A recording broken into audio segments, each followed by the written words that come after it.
Hi, my name is John Reed, and I am the director and founder of Former Atheist Ministries.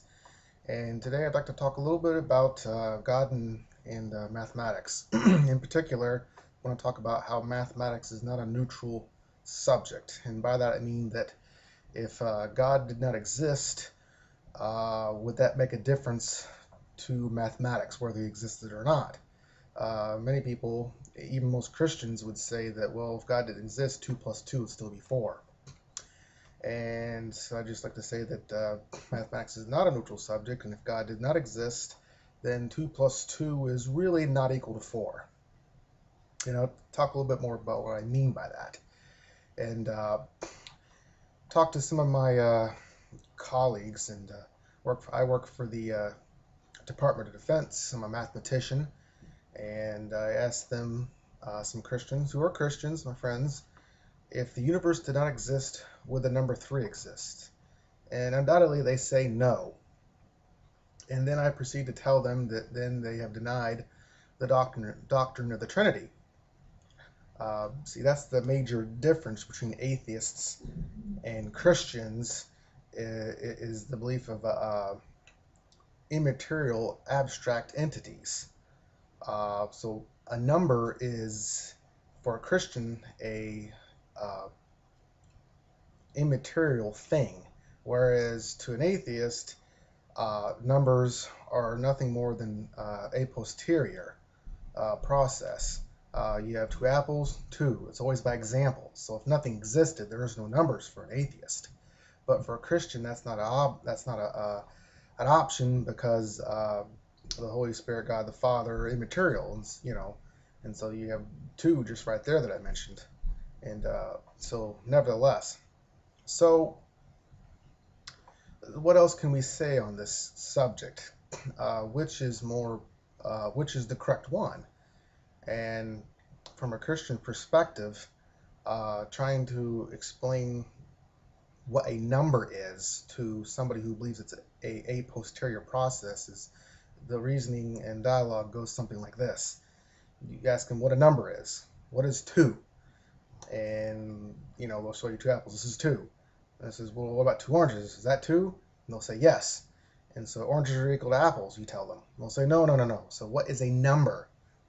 And ultimately, what the atheists will come up with is some kind of mental construct. Bertrand Russell has a book called Introduction to Mathematical Philosophy. I have it on my shelf here.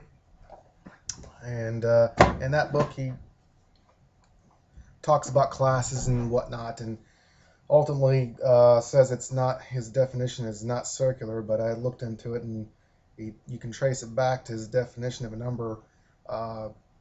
Uses the concept of one-to-one. It's a mathematical terminology, but that itself involves number itself. So I believe his definition of number is in fact circular. But nevertheless, even if it wasn't, you still come back to a mental construct. And so what a number becomes is nothing more than neurons moving in your brain. And so this being guided by the laws of physics and laws of nature, because for the atheist, that's all there is the physical universe. And so that means that the number 2 is some combination of neurons moving in your brain, which is a physical phenomenon, natural law. So when somebody says 2 plus 2 is 5, or anything other than 4, the best the atheist can say is that his neurons are not moving in the same pattern as everybody else's. It's at no fault of his own. It's just the laws of physics. Very complicated, mind you, but the laws of physics, they are nonetheless. And so, and since 2 plus 2 is 4, it's a number, and 5 is a number, that becomes nothing more than physics. And so you cannot say he's wrong objectively. There's no objective in mathematics. There's no objective truth. It becomes subjective to the person. So you can't say 2 plus 2 is 4 is objectively correct anymore, because that's nothing more than the laws of physics. You cannot say one ought not to believe that 2 plus 2 is 4, because that's saying that the laws of physics ought to be such and such, can be traced back. And so the atheist has no grounding for mathematics without God.